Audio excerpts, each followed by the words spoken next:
Saludamos a la doctora Caroline Ávila, quien es docente e investigadora de la Universidad de la SUAI, experta en temas electorales, encuestas, comunicación política.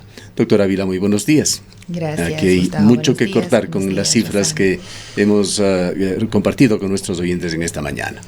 Comienzan a mostrarse los primeros números del año, ¿no? Es interesante que, Gustavo, usted recalcó varias veces que estas son cifras tomadas a finales de enero, previo al último boom comunicacional que probablemente pudo haber complicado un poco más los resultados, ¿no? Lo que a mí me llama la atención, más allá de las tendencias confirmadas en cuanto a la baja aprobación de quienes están en este momento en el gobierno o en la asamblea, es el ánimo de los ecuatorianos. Por lo general, en enero los ecuatorianos o la gente en sí mismo es el mes de los votos, es el mes del ahora sí, comienza un nuevo año, es una nueva página. Quiera que no, tenemos un espíritu más positivo, nos volvemos un poco más optimistas. Pero en ambos casos mencionados, el ánimo de los ecuatorianos es bastante bajo, ¿no? Cuando le preguntan al ecuatoriano, por ejemplo, en encuesta de Click, cuando le preguntan al ecuatoriano, ¿usted cómo ve? ¿Qué va a pasar? Casi el 90% está diciendo que las cosas van a ir de mal en peor. Hay un gran temor porque voy a perder mi trabajo. La ciudadanía se encuentra endeudada y lo manifiesta. Antes nos daba miedo hablar de las deudas. Ahora es tanta la situación, el agobio, diremos que se hace mención de esto. Entonces, en un contexto de negatividad tan profundo como este, ¿no es cierto? Desde la sociología política se analiza. Porque es importante considerar esto, porque todo lo demás se evalúa bajo ese matiz, ¿no? Y justamente a propósito de que lo que se viene se evalúa a través de este matiz, no podemos olvidar tampoco que este es un año electoral y que todos se están ya proyectando para las elecciones del año 2021. Sin embargo, yo siempre me pregunto, y aprovecho tu presencia, es decir, cuánto de este malestar, cuánto de esta negatividad que podemos ver y que se expresa a través de estas cifras se ve reflejado en el voto. Parecería que no es así, ¿no? La gente siente malestar, la gente tiene una imagen muy negativa, en este caso de los políticos, pero esto no se ve reflejado en el voto, y es por eso que tenemos siempre una continuidad de los mismos rostros en las distintas instancias, y me refiero al interior de la Asamblea Nacional, a nivel de gobierno central y también a nivel de los gobiernos locales. Bueno, estamos hablando de esta negatividad en estos 2 años, porque si hay razón de hablar de esto es porque no era así el escenario en periodos anteriores, ¿no? Más bien en el Ecuador se veía un cierto espíritu más no diremos conciliador, ¿optimista? Pero un poco más optimista, ¿no? En cambio, comenzó a bajar después del 2016, que fue un momento de cambio, de conflicto fuerte, a propósito de las 2 leyes que el gobierno de la Revolución Ciudadana tuvo que retirar a partir de la presión social. Entonces ahí se ve el primer cambio y comienza a bajar el ánimo, el optimismo de la gente. Y eso no ha parado hasta ahora que se ven estos números tan grandes. Entonces, ahora una nueva elección siempre genera una cierta lectura nueva, lectura diferente. Pero si recordamos, por ejemplo, el caso cuencano, si está en este momento Pedro Palacios como alcalde, es gracias al castigo que los cuencanos le dieron a esa clase política que de alguna manera ha estado, diremos, muy fuerte en la ciudad y que no ha sido debidamente renovada, o al menos no ha tenido esa lectura como necesidad de parte de la población. Entonces ahí sí vemos un comportamiento del electorado que está de acuerdo a este matiz, ¿no? A esta situación de los mismos de siempre, a quienes ya no se les quiere dar. En este momento las encuestas no nos están mostrando rostros nuevos. Tal vez Otto Sonnenhösner se podría considerar algo nuevo, porque tampoco están lanzadas las figuras, no hay posturas oficiales. Tal vez 2 o 3 nombres se ve que además están en franca campaña. En los datos que hemos escuchado, con la excepción de Jaime Vargas, ningún político se puede decir que tiene una buena imagen. Exacto. Entonces, básicamente, mientras nada está dicho, por eso sobre todo los politólogos epidemiólogos que miran estas encuestas siempre hacen esta referencia, ¿no? Hay que tener cuidado porque es muy pronto, esto no podría jamás evaluar lo que podría pasar en el 21, simplemente es en este momento que pasa, y en este momento lo que pasa es que la gente está con un ánimo muy por los suelos, con mucha se refleja también en la preocupación por la economía. En una reciente encuesta también se señalaba que la primera preocupación de los ecuatorianos ha dejado de ser la seguridad, que era anteriormente, ahora es la falta de empleo. Sí, y eso ya está varios meses, si no años, en el que el ecuatoriano ve eso como principal problema, y sin embargo, por ejemplo, le siguen hablando de corrupción. Corrupción es uno de los temas que están titulares en todo momento, porque además es una de las actividades en las que más nos hemos visto abocados. Y la corrupción está cada vez bajando en cuanto a las prioridades. Cuando uno le pregunta, ¿no es cierto? La típica pregunta de las encuestas de opinión pública es ¿cuál es el principal problema del país? La corrupción está en cuarto, quinto lugar, ¿no es cierto? Un 9% de la población, que se podría poner ese como principal problema. Los analistas concluyen, por otra parte, que el gobierno actual perdió ya su oportunidad.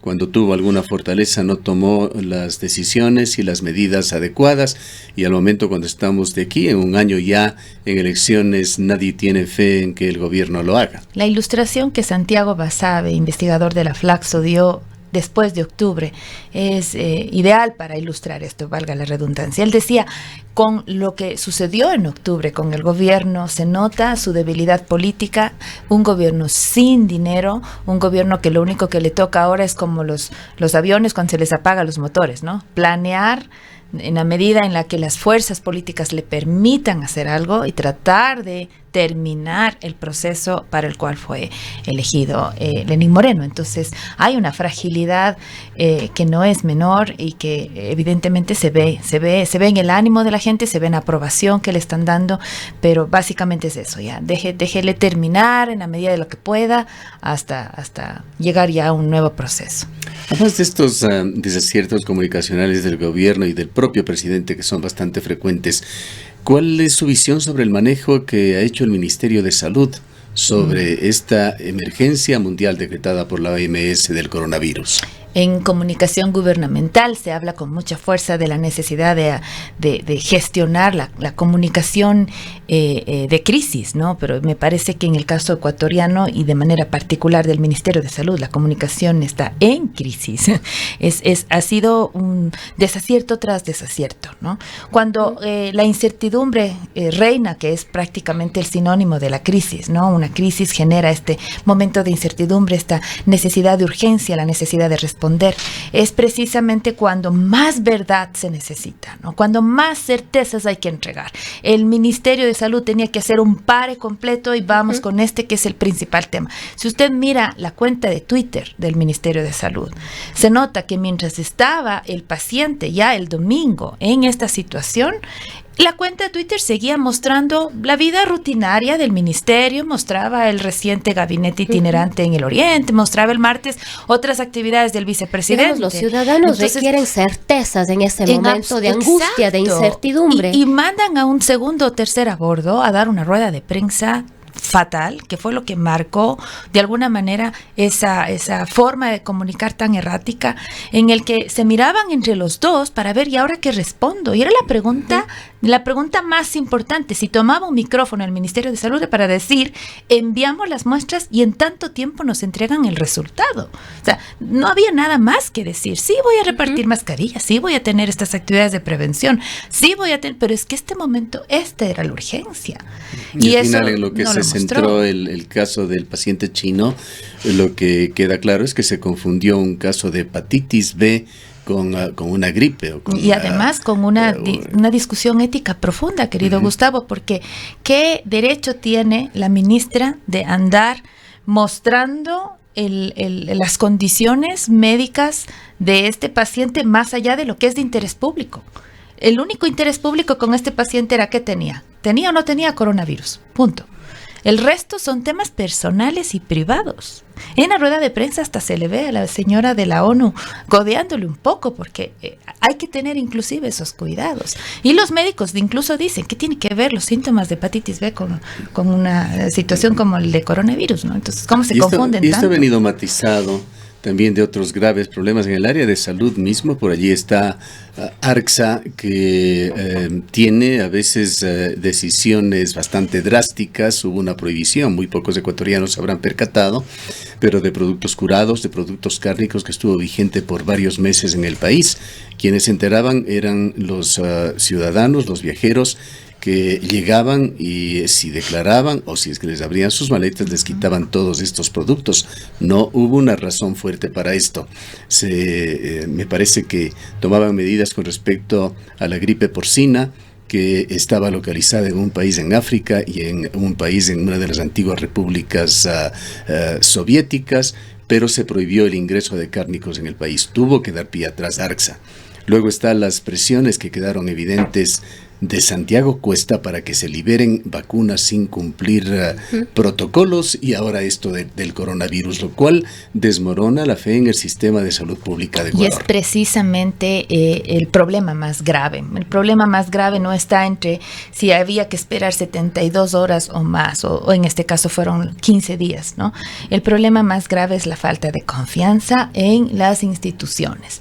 Le pasa al Ministerio de Salud, le pasa al Consejo Nacional Electoral, le pasa a la Fiscalía, le pasa en fin. Entonces, esa falta de confianza en las instituciones es grave en una democracia que quisiéramos que sea saludable, y ahí es cuando, por ejemplo, la comunicación gubernamental o legislativa o institucional, dependiendo del ámbito en el que estén, contribuye ya sea a esa incertidumbre o a esa certeza, dependiendo del manejo que la gente haga de esa comunicación. Sobre el mismo tema, y hay que comparar necesariamente cómo actúa uno y otro país en el mundo, cómo actúan los diferentes países, veamos algo sobre el manejo que ha hecho de estudiantes ecuatorianos que se encuentran en el foco de esta epidemia en Wuhan, en la China. La gran mayoría de países ha rescatado, creo que es la palabra adecuada, a sus connacionales, los ha llevado a sus países tomando las debidas precauciones. Veamos el siguiente reportaje que Teleamazonas emitió ayer sobre los jóvenes estudiantes ecuatorianos que se encuentran en la ciudad de Wuhan. Son los familiares de 3 de los 9 jóvenes que están atrapados en Wuhan, la zona donde se originó el coronavirus en China. La tensión en ellos crece, pues aumentan los días en que los jóvenes permanecen encerrados en sus departamentos. Y con esto se acaban los víveres y se van quedando solos. Hoy en la mañana han colgado letreros en los edificios donde han habido casos de personas contagiadas. Uno de estos letreros está en el edificio donde está viviendo mi hijo. En otras palabras, él puede caer en cualquier momento. Piden que se entienda que no están solicitando nada imposible, pues incluso países de la región han hecho gestiones para que sus ciudadanos, que se encuentran saludables en Wuhan, regresen a sus países. Juan Carlos está en la zona de mayor riesgo, en su departamento donde vivían 60 personas, todos extranjeros. Ya quedan solo 6, el resto ha sido evacuado. De los cuales, de los 6, a 2 van a evacuar la siguiente semana. Entonces, nosotros hicimos una petición directamente con la Cancillería en Ecuador, pero lamentablemente ha estado el documento de ministerio en ministerio rotando y realmente no tenemos ninguna solución. Según Juan Carlos, existe un bebé hijo de ecuatorianos entre los compatriotas que están en Wuhan. Y asegura además que desde sus universidades les han recomendado que salgan de ahí ya, sanos, tal como están hasta ahora. Dayana Monroy, 24 horas. Sobre este tema fue consultada ayer la ministra, no atinó a dar ninguna respuesta sobre los protocolos que se seguirán con respecto a los estudiantes en caso de que puedan ser expatriados, mientras otras autoridades solamente dieron respuestas muy vagas. En realidad no hay ninguna iniciativa hasta el momento que se conozca, por lo menos del gobierno ecuatoriano, para traerlos. Es una clara señal de hacia dónde están las preocupaciones, ¿no? Y me parece que hay una necesidad de volver a ser seres humanos, de dejar de pensar como animales políticos y comenzar a mirarnos desde nuestra esencia, ¿no? Y esto es un clamor que el momento en que uno escucha o ve las imágenes, ahora con las redes sociales que se difunden de manera tan rápida, no puede sino tener un poquito de compasión al menos, ¿no? Y buscar la manera de resolver el problema. Yo entiendo que en Cancillería, sobre todo la gente de escritorio, la gente que está la gente técnica está trabajando en esa línea, pero si no hay la voluntad política, pero más parecería que hay una falta también de coordinación, no solamente para este tipo de situaciones, sino incluso para emitir los pronunciamientos.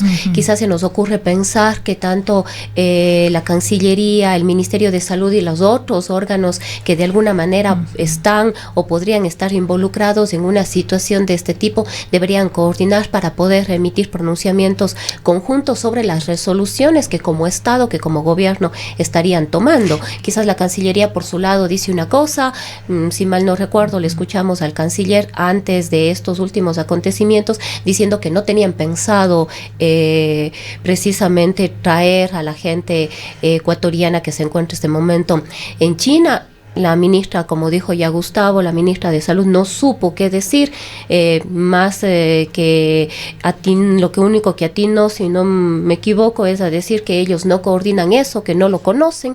Entonces, como que también falta esta coordinación como gobierno para poder dar lo que habíamos dicho hace un momento, información oportuna y certera. De nuevo, es la preocupación por el ser humano, ¿no? Es el foco. Entonces, cuando tienes unos números tan difíciles, un petróleo por debajo de los $50, una situación de falta de credibilidad, de desaprobación a toda la clase política en general. Entonces, es evidente que las preocupaciones están girando en otros temas y no en aquello que debería ser lo esencial. Trasladémonos del ámbito local. Un tema que tiene también que ver con comunicación institucional es lo que se ha dado en el municipio de Cuenca alrededor de la presentación del Grupo Mestizo, que paradójicamente recordaba 200 años de independencia de Cuenca y en el cual se terminó con un rompimiento entre la exdirectora de Cultura, Adriana Tamariz, y el alcalde con versiones muy diferentes. La exfuncionaria señalaba que fue un acto en contra de la libertad de expresión, se habló de censura. El alcalde ha insistido en calificarlo como un trámite regular que se venía necesariamente en el municipio. ¿Cuál fue su impresión? Me parece que fue infructuoso por todos los lados, por todos los ámbitos, ¿no? La cultura es quizá una de las direcciones más políticas que tiene Cuenca. No le pasa eso a otro municipio, pero a Cuenca sí, ¿no? Porque en Cuenca cuidamos nuestra gestión cultural. Entonces, le miramos con 3 ojos, no con 2, a quien está en la dirección de cultura, ¿no? Eso no hay ninguna duda. Y también, precisamente por esa sensibilidad, no puede no tener lecturas políticas la gestión cultural, porque de hecho es así, es parte de su génesis. Entonces, pedir que la cultura no se vuelva política o no se vuelva ideológica es decir que no se haga cultura, básicamente, es desconocer el trasfondo de lo cultural.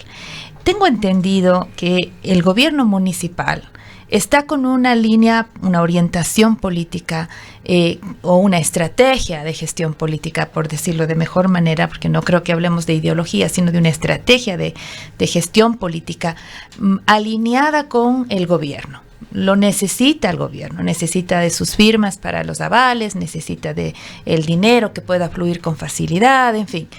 Decidió, y está en su derecho, Pedro Palacios, de jugar las cartas del gobierno de manera de poder hacer una gestión adecuada, ¿no? Entonces, en esa línea estratégica del gobierno municipal, llega una propuesta artística que de alguna manera es contestataria, ¿no?, hacia esa línea política gubernamental. Me parece que se presenta el evento en una situación, en un contexto que fue muy poco visto. A mí me parece que quienes vieron el acto del Bicentenario fueron las 100 personas que estaban en la Plaza de San Francisco. La divulgación se hizo a posteriori. Exacto. Entonces, yo, le hubiese dicho al señor gobierno que si es que se enojó, ¿no?, por lo que pasó. Hombre, es un tema absolutamente cultural, no desde la perspectiva de una gestión política. No lean lo que no hay que leer, nadie debe enojarse, dejen así. Si es que generamos una bola de nieve de esto, entonces sería mucho más dañino. Hombre, lo inteligente era eso, ¿no? Indistinto de si es que estaba bien evaluada, mal evaluada, o qué sé yo. luego es poco tiempo para pensar en una evaluación. Pero bueno, en todo caso, la autoridad municipal está en su derecho de quitar o poner los directores que tengan, eso no hay duda. De que esté bien o que esté mal, eso es otra discusión, ¿no? Pero me parece que es una gestión infructuosa lo que ha sucedido. Adriana hace lo suyo, ella no pudo haber tranquilamente salido con calma, diremos así, con la indignación personal, sin duda, pero no, lo hace en un acto público, además con los aplausos del caso. Me recordó cuando renunció Rafael Correa, después de 2 meses en el ministerio, que la gente le salía a aplaudir, en fin. Ese tipo de actos también son de alguna manera políticos, ¿no? Hay que leer las cosas también como son, pero básicamente es creo yo, una pérdida de tiempo a partir de las decisiones equivocadas de tratar de bajar algo y al hacerlo simplemente pusieron más carbones, más fuego a esa llama que simplemente se encendió más. Ahora es una pena, ¿no? En lo que está detrás de esto, Caroline, ¿es aceptable, es legítimo que el gobierno condicione el cumplimiento de sus obligaciones para la ciudad o para la provincia, la entrega de recursos, la entrega de un aval o de una firma a la medida de crítica o de salamería que un gobierno local exhiba? De ninguna manera, Gustavo, es absolutamente inaceptable y debería ser rechazado contundentemente.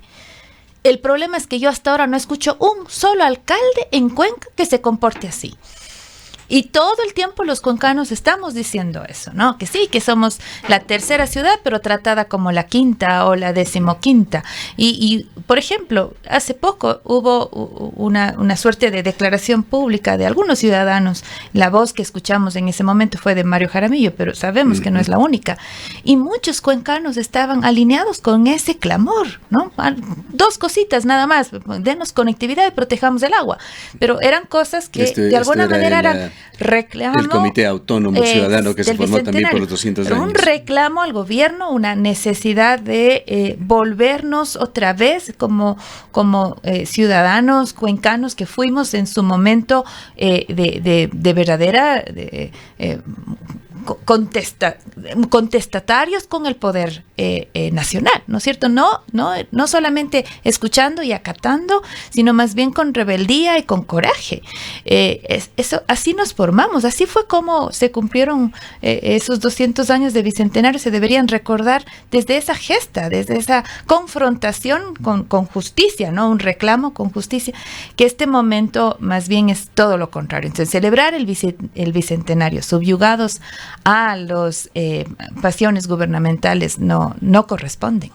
Más allá de estos incidentes, ¿cómo mira usted la gestión de Pedro Palacios? ¿Coincide de alguna manera con esas cifras exhibidas en una encuesta, no sé si es encuesta o sondeo realmente hecho por la edición electrónica del Mercurio, que habla de un 14% de aceptación del alcalde? Llamémosle sondeo y dejemos, como dicen, ¿no? Deje así, porque evidentemente es una muy buena herramienta en este caso, un medio impreso, de generar engagement, decimos nosotros, de sus lectores digitales, ¿no? Y esa es parte de lo que algunas personas hacen, pero si de allí un politólogo quiere hacer un análisis, es una señal de ingenuidad, ¿no? O sea, no se puede analizar esos datos de una manera científica, porque no hay ninguna representatividad estadística.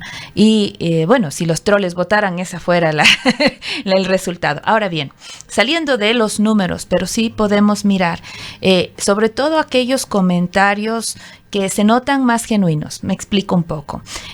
La manipulación de la conversación digital nos permite ver comentarios similares, no en las votaciones, sino en los comentarios al posteo de Diario El Mercurio invitando a votar, en esos comentarios. Y ahí es en donde uno puede analizar el ánimo de la conversación, sobre todo en aquellos comentarios más extensos.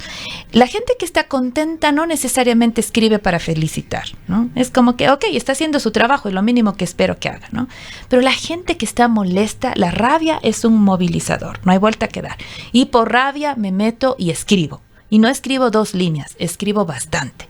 Entonces, esos párrafos que tienen harto texto son necesarios de leer. El gobierno municipal debería estar leyendo, porque ahí es en donde hay información que le puede servir para orientar su gestión. No estoy creyendo yo que sea un 14%, no podría dar crédito a esa línea, pero sí me parece que hay un ánimo en la ciudad en contra de esta municipalidad a partir de octubre. Octubre fue como un punto de quiebre también para Cuenca en ese sentido. Nosotros medimos justamente después de octubre con un estudio de mis ya a este momento licenciadas, recién se graduaron. Y medimos el ánimo en las 4 universidades. Trabajamos solamente con jóvenes universitarios, es una población entre los 18 y los 25 años de edad. Y cuando les preguntamos con qué político te identificas, es una pregunta difícil en donde obviamente casi el 70% dijo con ninguno, ¿no es cierto? Y está bien porque así son los jóvenes. El 10% se identificaba con Yacu Pérez. Y solo el 5%, que está en nuestro margen de error de la encuesta, 380 casos, se identificaban con el alcalde Pedro Palacio, 7% con Rafael Correa. Entonces, lo que vemos allí es que en este caso sí una encuesta con toda los cuidados del caso y la rigurosidad del caso, es que la base de votantes de este alcalde, que eran los jóvenes, los millennials, los universitarios, ¿no es cierto?, fue prácticamente minada, ¿no es cierto?, a esta cifra prácticamente el margen de error. Esto no es aprobación, es identificación con un político, obviamente. Pero ahí da cuenta un poco de lo que está pasando. Han pasado 6 meses. Tema, ¿hay plazos? ¿Cuál debe ser un plazo razonable para evaluar un alcalde? Han pasado 100 días, han pasado ya los 6 meses en funciones, nos aproximamos a un año de la elección. ¿Cuándo debería realizarse una evaluación? Porque es cierto, ser alcalde de una ciudad es complejo, una ciudad como Cuenca posiblemente más complejo que muchas otras, pero más simple que otras más grandes, sin duda. Pero ¿cuál será el momento para evaluar y que nos deje vislumbrar, además de qué es lo que va a suceder ya en una administración para el caso de la alcaldía de Cuenca? Me parece que las autoridades en general, sobre todo hoy en día en épocas de campaña permanente, están siendo evaluados así, o sea, permanentemente. Entonces, esperar una temporalidad. Los tiempos actuales que se mueven al ritmo de la internet. No es exacto, entonces no es posible decir vamos a hacer un stop y vamos a evaluar después. Uno puede evaluar a los 100 días como a los 6 meses y como con seguridad va a pasar es la evaluación del primer año, eso no hay ninguna duda. Por eso me parece que cualquier análisis que este momento se haga todavía es temprano porque sigue siendo una administración que está entrando a ejercer funciones. Entonces, y está pagando piso. Y eso se nota, no hay ninguna duda. Ahora, ¿cuánta paciencia tendrán los cuencanos? Esa es otra pregunta, ¿no? Pero está pagando piso, está limpiando casa, pero no termina de hacer esa limpieza. También es cierto que la evaluación, cuando mirábamos los comentarios en este posteo de redes sociales, si bien es cierto la línea más común es no hay obra, también es cierto que de todos los alcaldes los cuencanos nos quejamos con esa misma línea, ¿no? No hay obra. Entonces, quitando eso que es como el denominador común, otra de las preocupaciones que tiene la gente o reclamos que tiene la gente es que no hay autoridad, no hay liderazgo. Entonces, la necesidad de creerse que es alcalde, que ahora es una autoridad, ya se comienza a palpar en el ánimo de la gente, en estos comentarios más largos, como le decía, ¿no? Y otro de los comentarios que se repite, además de la falta de autoridad o liderazgo, es la decepción. Me equivoqué, le di mi voto y me equivoqué. Entonces, por ejemplo, lo que le toca hacer a esta administración, en mi académico criterio, sería que comience en primer lugar a gestionar desde esta autoridad, ¿no? A gestionar la autoridad, a mostrarse como el liderazgo que el cuencano espera. Me parece que el foro, por ejemplo, del Bicentenario es un espacio importante para mostrar eso, que no hemos visto, y luego también mostrar promesas cumplidas o al menos encaminadas, de manera de contrarrestar en algo la decepción de los cuencanos. Dediquemos, ¿no?, un par de minutos finales a la prefectura de la SUAY. ¿Qué pasa con Yacu Pérez? Hay anuncios que suenan cada vez más frecuentes de que está entre los precandidatos considerados por el sector indígena para una presidencia de la República, dando asidero a aquellas críticas que le han hecho a Yacu Pérez de privilegiar una agenda política a sus funciones como prefecto. Pero, ¿cuál es su opinión? Ojalá no caiga en esa tentación, ¿no? Porque me parece que es muy fácil para un político ser presa de ese tipo de provocaciones, ¿no? Son muy tentadoras para quienes están haciendo vida política tanto tiempo, como es el caso de Yacu Pérez. Ahí, por ejemplo, uno puede darse cuenta de, no está sobreexpuesto mediáticamente. Pedro Palacios sí está sobreexpuesto. Tiene una agenda. Pedro Palacios no logra clarificar su agenda, y en el caso de Yacu Pérez, esa agenda la está cumpliendo un paso a la vez, ¿no? Entonces, en campaña dijo, voy a quitar el tema de la tasa solidaria, llegó y quitó la tasa solidaria. En campaña dijo, vamos a hacer que no solamente Girón, sino toda la Azuay sea provincia libre de la minería, y si bien tuvo un traspié, vuelve con la misma idea, y no solo vuelve con eso, sino se acaba de endosar a todo un grupo de ciudadanos que dijeron, queremos apoyar la protección del agua, que cuando se habla de agua en esta ciudad y en esta provincia se habla de Yacu Pérez. Entonces, tiene una agenda que sin duda tiene las críticas de buena parte de la población. Sin embargo, bajando el perfil, de alguna manera está lo que se espera de un político es que cumpla sus promesas. Entonces, él está encaminando su comunicación hacia ese cumplimiento. Las críticas que tiene, evidentemente, es que la prefectura probablemente en temas de vialidad, en temas de proyectos agrícolas, proyectos productivos, no se ha mostrado mucho, ¿no? Pero la ventaja que tiene también cualquier prefecto es que es él quien le da la forma a su prefectura, porque para la gente todavía no hay un imaginario claro de qué es una prefectura. Entonces, ahí Yacu Pérez está en ventaja, diremos así, porque simplemente será él quien le asigne significado, ¿no es cierto?, al significante prefectura. Muchas gracias, Carolina. A usted, querido Gustavo. Por sus expresiones y su presencia. Han escuchado a la doctora Carolina Ávila, docente de la Universidad de La Azuay.